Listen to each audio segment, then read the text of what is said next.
28장 11절에서 15절 말씀 보셨는데 사실은 부활 주일날, 부활절날 잘 읽지 않는 그런 본문입니다.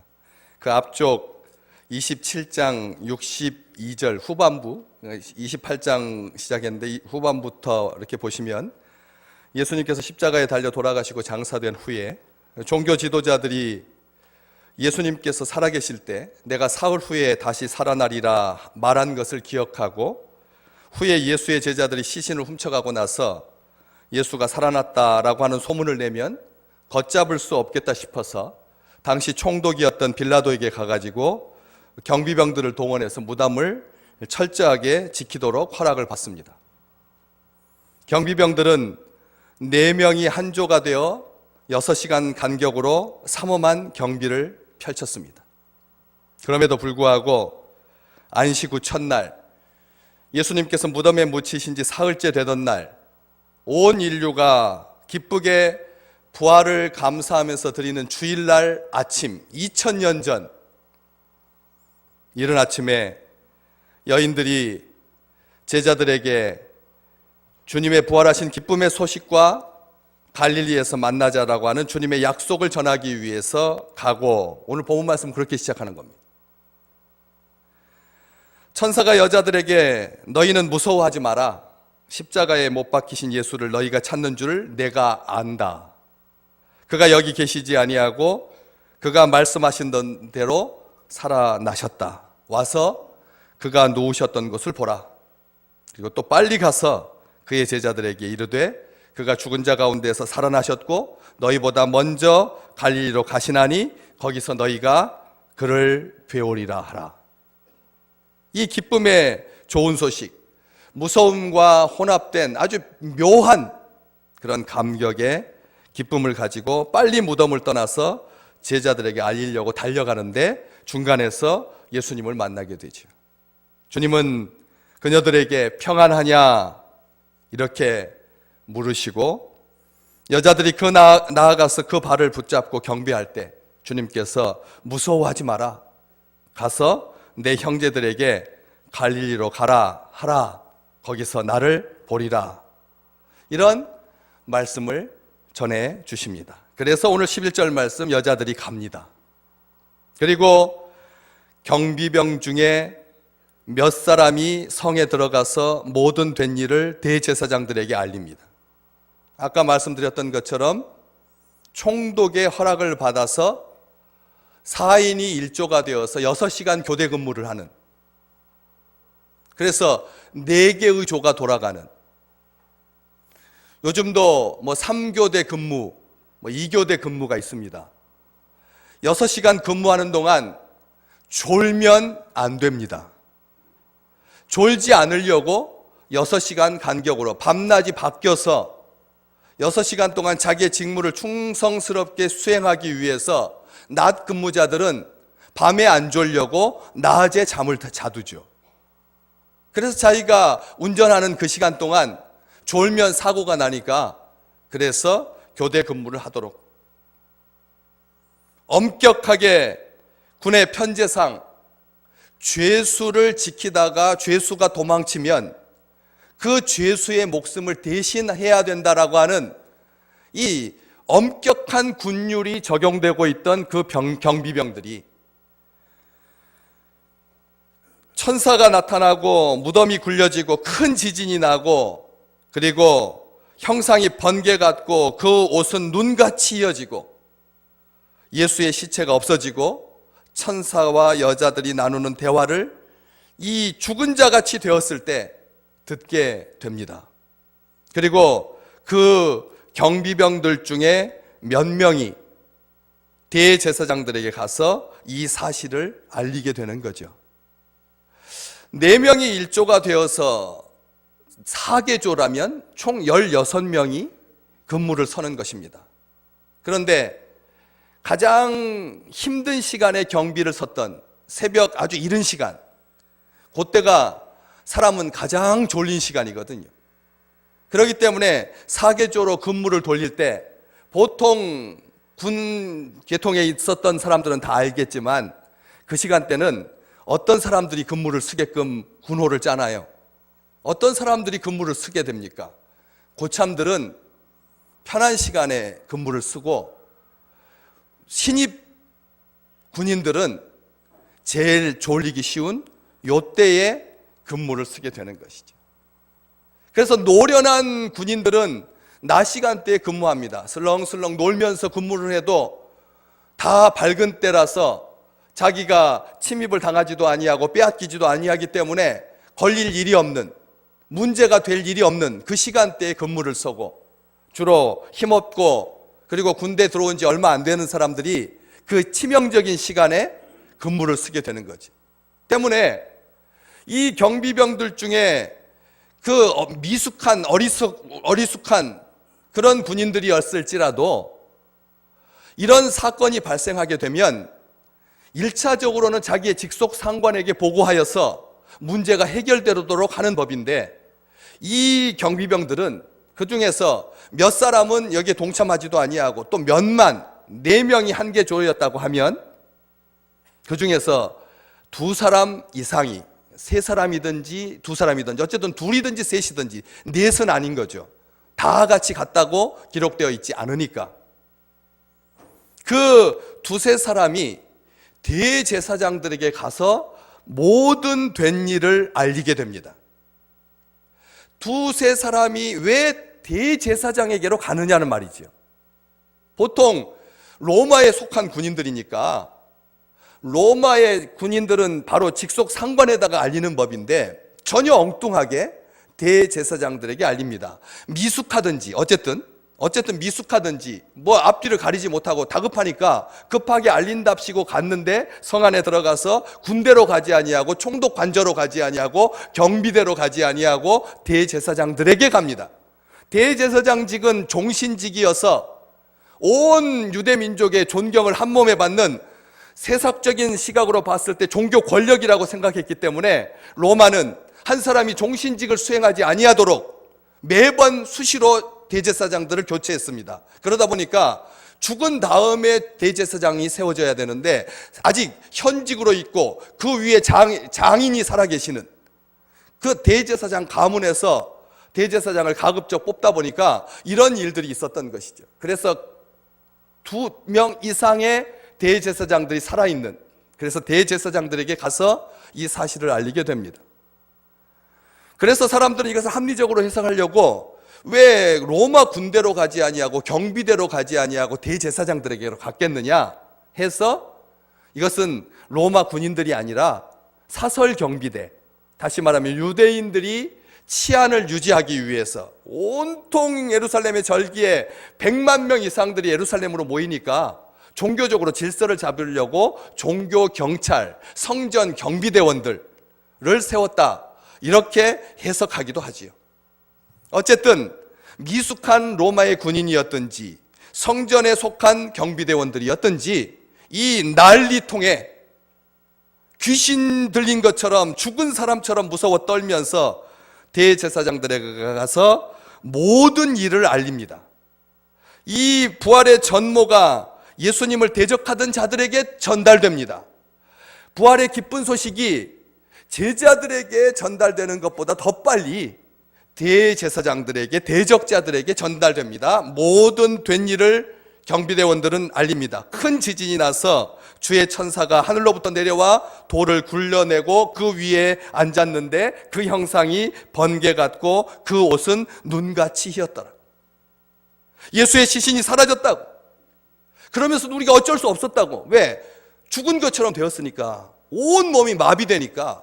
경악스러운 그 장면 앞에서, 놀라운 그 현실 앞에서 천사와 여자들이 나눈 이야기는 다 듣고, 천사가 여인들에게 예수께서 말씀하신 대로 살아났다, 빨리 가서 제자들에게 알려라, 죽은 자 가운데서 살아나셔서 너희보다 먼저 갈릴리로 가실 거니까 거기서 뵐 거다 라고 하는 모든 말을 다 들은 거죠. 이런 이야기들을 대제사장들에게 아뢰입니다. 정확한 보고였습니다. 그러나 한편으로는 우려했던 일이 벌어지고 만 겁니다. 이 대제사장들은 이 일이 있기 전에 분명히 저 저주받은 자가 자기가 살아있을 동안 내가 사흘 만에 살아날 것이다라고 하는 말을 했소. 그렇기 때문에 사전에 경비를 튼튼하게 써서 예수의 제자들이 혹시라도 그 시신을 훔쳐내어가지고 부활했다라고 하는 헛소문을 퍼뜨리면 온 밀란이 날까 두려우니 경비대를 배치해 주소서, 이렇게 요청했던 그 일이 어쩌면 그렇게도 정확하게 맞아 들어갔는지 정신을 차려야 했습니다. 안절부절하고 있을 수는 없었습니다. 오히려 역봉을 당할 위치에 처해 있었습니다. 자기들은 나름대로 하나님을 향한 열정을 가지고 젊은 30대 예수가 나타나서 민중 봉기를 일으킬까봐 자기의 권위들이 땅에 떨어지고 사람들이 밥그릇을 찾아서 이합 집산을 거듭하게 될까봐 종교적으로 들어오는 그런 물질이 반감이 될까봐 30% 손해볼까봐 싹을 없애기 위해서 예수를 죽였는데, 예수가 만약 살아나기라도 한다면 큰일이겠다 싶어서 그렇게 철저히 방비했지만 모든 것이 우려가 현실로 나타나고 만 것입니다. 다급하게 되었습니다. 그들은 유대 최고 입법 사법 기구였던 사렝드린을 소집합니다. 긴급히 새벽 그 이른 시간에 사람들을 소집합니다. 그러면서 자신들의 악을 감추기 위해서 경비병들을 매수하여서 사실을 은폐하기로 모의합니다. 부활을 거짓으로 덮기로 결정합니다. 예수의 제자들이 예수의 시신을 도둑질해 갔다라고 하는 거짓말을 퍼뜨리도록 사주합니다. 순간을 모면하려고 거짓에 거짓을, 불의에 불의를, 악에 악을 더해갑니다. 진리를 거짓으로 덮을 수 있다라고 착각한 것입니다. 자신들의 목적 달성을 위해서 경비병들을 끌어들입니다. 입막음과 위증의 대가로 큰 돈을 주었습니다. 많은 돈을 주었습니다. 한 사람 앞에 1,000만 원씩, 3명이면 3,000만 원입니다. 1억씩 3억입니다. 그 입을 막으려고 하는 값이 100만 원이어서는 절대 막을 수가 없는 것이죠. 이 복음서를 기록한 세관에서 근무했던 예수님의 제자 마태는 저들이 준 돈의 액수가 얼마나 컸으면 그 돈을 많이 주었다라고 12절에 기록하고 있습니다. 그 돈은 어디서 난 돈입니까? 주의 백성들이 하나님 앞에 감사하는 마음으로 헌금한 돈입니다. 헌금한 돈으로 거짓말을 퍼뜨리도록 그 헌금한 돈을 유용한 것입니다. 놀라운 일이죠. 예수 그리스도를 막기 위해서, 부활의 소식이 전파되는 것을 막기 위해서 거짓말이 퍼지도록 헌금을 사용한 것입니다. 놀라운 일입니다. 타락한 곳에는 항상 돈이 오가는 법입니다. 직무태만으로 피해가 가지 않도록 총독에게 잘 말해주겠다라고 하는 조건까지 덤으로 주면서 죄짓게 만듭니다. 죄는 죄를 낳고 악은 악을 부르는 법입니다. 경비병들은 큰 돈과 신변의 안전을 약속받자 진리를 외면한 채 그 제안을 받아들입니다. 생각도 하지 아니하고 앞뒤 가리지 아니하고 덥석 물어버립니다. 벌 대신 상을 받게 되었으니 행운이라고 생각했을 것입니다. 책망 대신 큰 돈이 생겼으니 얼씨구나 했을 것입니다. 자신들의 실수를 덮고도 남는 횡재 앞에서 이성이 마비된 것입니다. 그 두려움과 수치와 자기들에게 돌아올 그 책임, 그 엄중함 앞에서 벌벌 떨던 이 경비병들이 보상 심리가 주어지자 아주 안도하게 되고 그것이 압도하게 된 것입니다. 죄가 그들을 삼킨 것입니다. 사렝드린 공회는 이렇게 말합니다. 만일 이 말이 총독에게 들리면 우리가 권하여 너희로 근심하지 않게 하리라. 정말 안심을 시킵니다. 그러면서 많은 돈을 주었습니다. 돈을 받고 그 군인들은 공회에서 가르친 대로, 입에 넣어준 대로 거짓말을 합니다. 많은 돈의 양심을 팔아버립니다. 거짓을 전파하는 증인이 됩니다. 부활의 첫 번째 목격자라고 하는 이 놀라운 특권과 축복을 걷어차버립니다. 사실은 여인들보다 먼저 부활을 확인한 사람들이 이 군인들이었기 때문에 그렇습니다.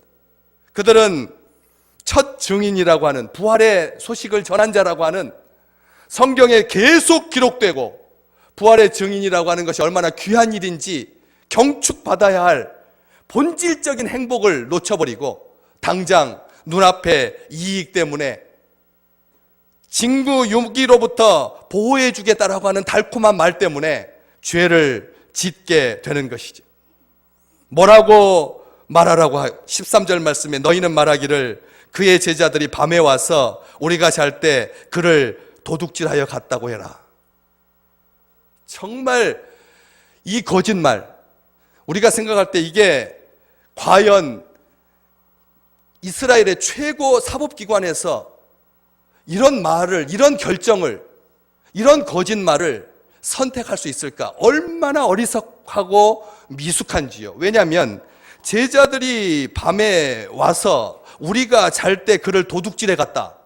이게 말이 안 되는 것이, 우리가 자고 있는데 제자들이 온 것을 어떻게 알며 또 제자들이 그 시신을 훔쳐갈 때 뭐 하고 있었느냐는 책임이 당연히 돌아오게 될 텐데, 잠들어 있는데 누가 와서 돌문을 굴러내고 그 시신을 훔쳐갔는지 어떻게 합니까? 말이 안 되는 말이라는 거죠. 제자들이 밤에 와서 우리가 잘 때 그를 도둑질해 갔다. 이것은 이 두 사실이 함께 같이 공존할 수 없는 사실입니다. 자고 있다면 제자들인지 모르고 깨어 있다면 막았을 거고, 또 혹시라도 사지가 마비되어서 제자들이 훔쳐가는 것을 보았다면 군인들은 어떤 조치를 먼저 취해야 합니까?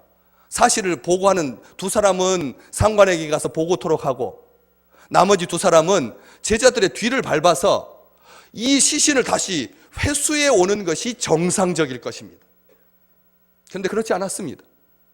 지어낸 말이라고 하는 것이 금방 들통나는, 잠자고 있을 때 제자들이 훔쳐갔는지 스스로 부활했는지 아니면 누가 다른 어떤 일을 했는지 아무도 모르는 일인데, 자고 있을 때 도둑질해 갔다라고 하는 말 뿐만 아니라 제자들이 와서 예수님의 시신을 운구해 가려고 하면, 여러분, 몸의 중심 상태가 흩어져 있는 축 늘어진 시신, 그리고 이제 사망한 지 사흘째 됐으니까 몸이 경직되어서, 그래서 딱딱하게 굳어있을 그 시신을 한 명이 들고 갈 수가 있겠습니까? 아니면 머리 잡고 다리 잡고 움직일 수 있겠습니까?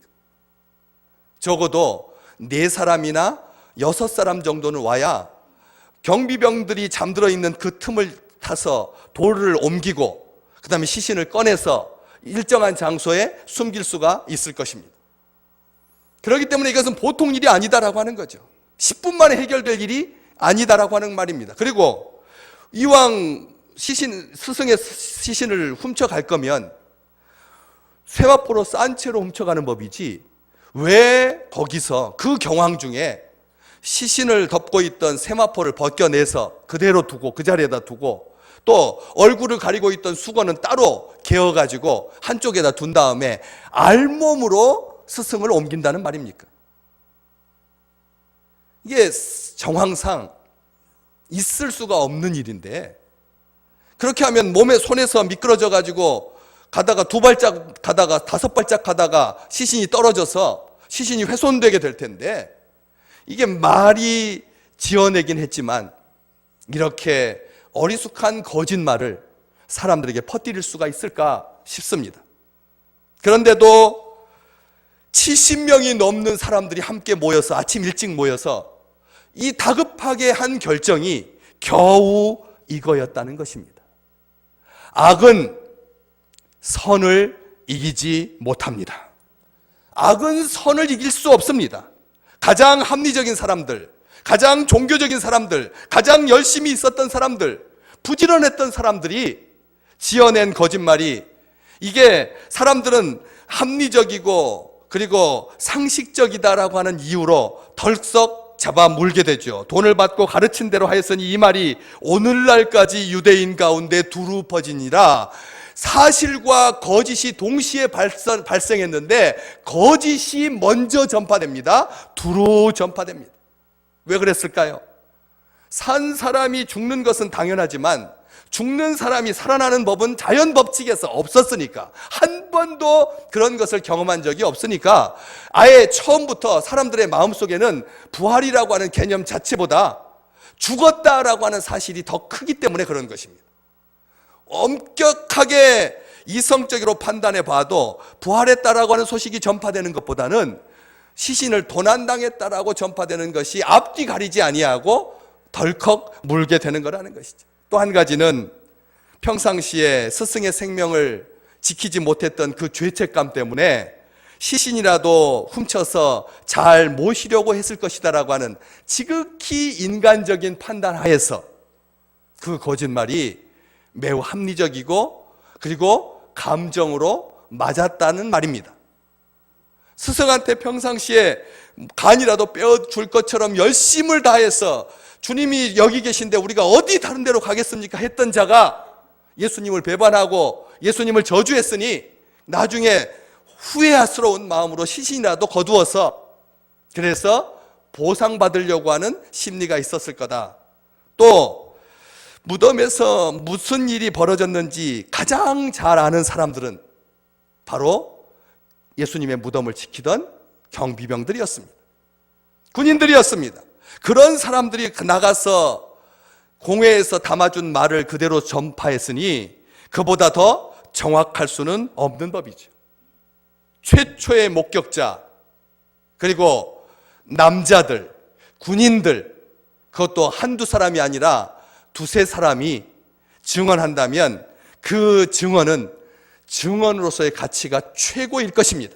반대로 복음서는 하나같이 여인들이 부활을 목격했다, 믿음을 가진 사람들 중에 최초의 사람은 여인들이었다, 이렇게 기록하고 있습니다. 이것은 한마디로 말하면 바보 같은 짓입니다. 왜요? 여자의 증언은 증언으로서의 가치가 없다라고 그 당시에 모든 사람들이 공감하고 있었기 때문에 그렇습니다.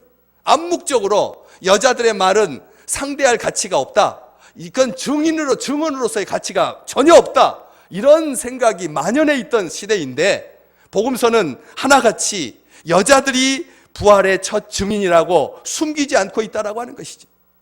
때문에 부활이 사실인 것입니다.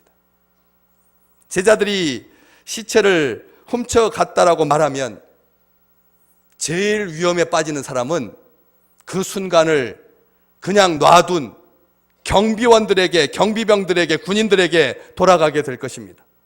이렇게 자신들의 목숨이 위태로울 수 있는 상황 속에서 그렇게 제자들이 시신을 훔쳐갔다라고 말하면 사람들은 한편에 무슨 생각을 하느냐면 왜 그걸 제대로 못 지켰느냐라고 하는 생각보다는 야, 그럼에도 불구하고 저렇게 증언한다면, 저런 말을 한다면 더 설득력이 있을 것이다라고 하는 것이죠. 그래서 많은 사람들이 거짓을 믿습니다. 거짓이 먼저 퍼집니다. 두루 확산됩니다. 소문은 진실과 거짓을 가리지 않는 법입니다. 소문은 진실보다 거짓을 더 잘 실어납니다. 진실보다 거짓이 더 흥미진진하기 때문에 그렇습니다. 동사무소에 11월만 되면 꼭 11월 셋째 주 토요일 날 어떤 사람이 현금 다발을 몰래 두고 간다. 우리 연말이 되면 늘 들어왔던 10년째 아직 누군지 모른다. 그래서 신문들이 전부 다 긴장하고 찾으려고 하고 그런 뉴스가 있습니다. 또 한 가지는 그렇게 잘 나가던 사람인데 어떻게 그렇게 마약을 하고 털을 어떻게 다 밀 수가 있고 이 인간의 몸의 털을 어떻게 다 밀었다니 하면서 이런 소문들이 있습니다. 두 가지 중에 여러분 같으면 어떤 소식에, 어떤 뉴스에 관심이 갑니까? 사람들은 따뜻하고 정상적인 이야기는 그냥 흘려듣고 뒤틀리고 어그러지고 사람이 죽었다는 소식, 마약했다는 소식, 바람 피웠다고 하는 소리, 이것이 천리를 갑니다. 이걸 우리는 기억하셔야 됩니다. 거짓말에 온 유대 백성들이 속습니다. 그 소문은 수십 년이 지나서 마태가 복음서를 쓸 당시까지도 영향을 미쳤습니다. 아닙니다. 심지어 지금까지도 예수님께서 아무리 전날 참혹하게 고문을 당했다고 해도 오전 9시에 십자가에 못 박히셔서 오후 3시에 죽을 수가 없다. 왜냐하면 우리 예수님은 목수질 하던 사람 아닌가? 목수일 하던 사람 아닌가? 온몸이 아주 딱딱하게 근육으로 단련된 사람인데 키도 짤딱만 하고 동생들 먹여 살리느라고 평생을 그 험한 나무를 다루는 일을 했던 사람들인데 목수들을 보면 근육이 다부진데 어떻게 그렇게 6시간 만에 허망하게 죽을 수가 있는가? 어떤 죄수는 심지어 2주를 십자가에 못 박힌 채 살아있었는데 아무리 그래도 그렇지 사흘쯤은 십자가에 걸려있을 법인데 6시간 만에 죽었을 리가 없다. 그냥 기절한 상태로 무덤에 들어갔다가 그래서 무덤 속이 서늘하고 차가우니까 그래서 깨어나가지고 일어나서 갔다. 또 어떤 사람은 아예 우리 주님은 빈 무덤에 묻히신 적이 없다. 무덤에 아예 묻히지도 않았다. 여자들이 너무나 정신이 없어가지고 예수님이 묻힌 무덤을 찾아가지 아니하고 엉뚱하게 다른 빈 무덤 찾아가가지고 예수님이 부활하셨다라고 그렇게 전한 거다. 심지어는 예수님과 비슷한 사람이 돌아다니면서 자기가 살아났다라고 그렇게 전파하고 다녔다. 예수님하고 비슷한 사람이 돌아다니니까 예수님이 살아난 것처럼 사람들이 오해한 거다. 나중에 19세기 루돌프 불트만이라고 하는 신학계의 거목이 나와서 이런저런 것들 때문에 교회 안에서 굳이 뭐 부활이냐 아니냐 싸울 필요가 없다. 부활이 역사적 사실이 아닐지라도 우리 주님께서 부활하지 않으셨을지라도 성도들은 의미가 중요하니까 부활의 신앙을 가지는 것이 좋겠다. 이런 말을 했습니다. 예수님은 부활하시지 않았고 역사적으로 검증되지 않았고 부활 신앙은 귀하니까 그래서 의미를 가지는 것이 좋겠다. 이렇게까지 타협했다는 것이죠. 부활이 일어나지 않았다고 해도 부활 신앙은 중요한 것 아니냐 하면서 끊임없이 소모적인 논쟁, 살았냐 죽었냐 도난당했느냐 말았느냐 가릴 필요가 없다라고 하는 것이죠. 그들이 날조한 도난설이 혹여 사실이라면 제자들은 죽음을 무릅쓰고 무덤에 잠입해서 예수의 시신을 훔쳐다가 어딘가에다가 두고 자신들은 그 만들어낸 거짓말, 예수님께서 부활하셨다라고 하는 그 거짓말을 지키기 위해서 순교했다는 말이 되고 맙니다. 여러분, 이 지상에서 진리를 위해서 죽는 자가 혹 있거니와 성경은 그렇게 말하지요. 진리를 위해서 죽는 자가 혹 있거니와 소크라테스 끝까지 진리를 위해서 사약을, 독약을, 독배를 마셨습니다. 혹 있습니다. 그러나 거짓을 위해서 죽는 자는 한 명도 없습니다. 저는 단언합니다. 이 인류의 역사 속에 아니요 목사님이 다 알지 못하셔서 그렇지 한번 이게 다큐멘터리로 제작해가지고 거짓을 위해서 죽은 사람이 한 명은 있겠죠. 한 명. 목사님께서 모르셔서 그런 말이지. 세상 여러분 살다 보면 거짓말인 줄 알고도 거짓말을 위해서 거짓을 지키기 위해서 혹시라도 한 명 있으면 어쩌려고요. 데려오십시오. 그러면 제가 믿겠나이다. 거짓을 위해서 죽는 사람은 아무도 없다라고 하는 것입니다. 예수님의 제자 다 순교했습니다. 딱 한 명. 예수님께서 사랑하시던 제자 요한만 반모섬에 유배되었다가 돌아와서 믿음의 성도들을 사랑으로 세우고 주 안에서 서로 사랑하라. 이것이 하나님의 뜻이다. 이렇게 자연사하고 나머지 11명은 다 순교했습니다. 심지어 가롯 유다를 대신해서 뽑았던 마띠아조차도 십자가를 지고 처형당했습니다. 지금도 거짓은 세련돼 보이고 합리적으로 보이고 이성적으로 보입니다. 설령 그렇다 할지라도 아무리 화려하고 아무리 합리적이어도 거짓은 거짓입니다. 진실만이 생명입니다. 무엇보다도 거짓은 우리의 영혼을 살리지 못합니다. 부활이 거짓이었다면 우리는 가장 불쌍한 자일 것입니다. 바울은 말했습니다. 주님께서 부활하지 않았다면 믿음도 헛것이다. 우리가 이 세상에서 가장 불쌍한 자다. 그렇게 말했습니다. 아무리 화려해도 거짓은 생명의 능력이 없습니다.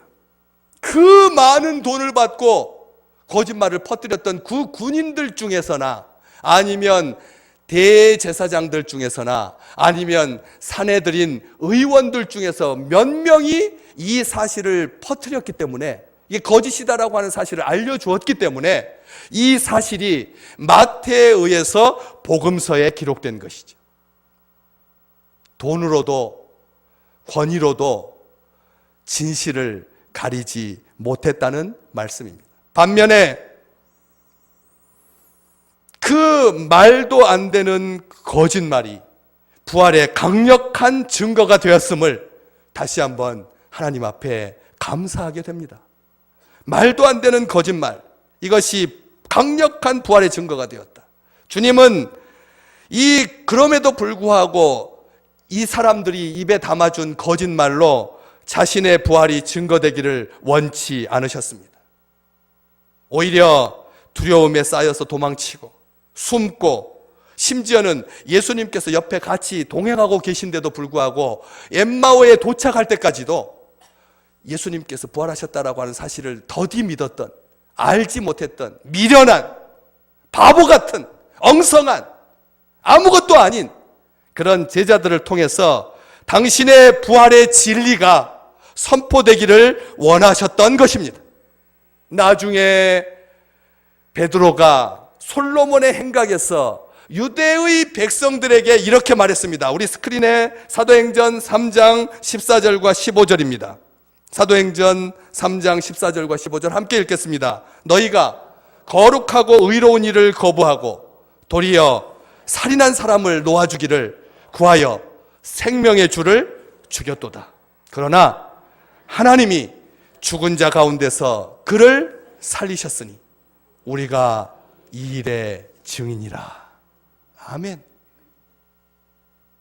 그 엄격했던 군율 아래에서 종교 집단 속에서 키워졌던 사냥꾼과 같은 그런 사람들의 입을 통해서 부활이 증거되는 것을 원치 아니하시고 예수님을 배반하고 예수님을 부정하고 예수님을 저주했던 그 제자가 유대 백성들을 향하여서 담대하게 부활의 사실을 증언했던 것처럼 우리가 이 땅에 사는 날들 동안 이 본문 말씀에 우리가 이 일의 증인이라, 부활하신 이 사건의 증인이다 라고 하는 말인데 친절하게도 밑에 각주가 있습니다. 이 일이 뭐냐? 우리가 그의 증인이라. 우리가 그의 증인이라. 주님의 증인이다. 이렇게 각주를 붙였습니다. 부활이 중요합니다. 그러나 그 부활하신 주님을 증언했다라고 성경은 기록하고 있는 것입니다.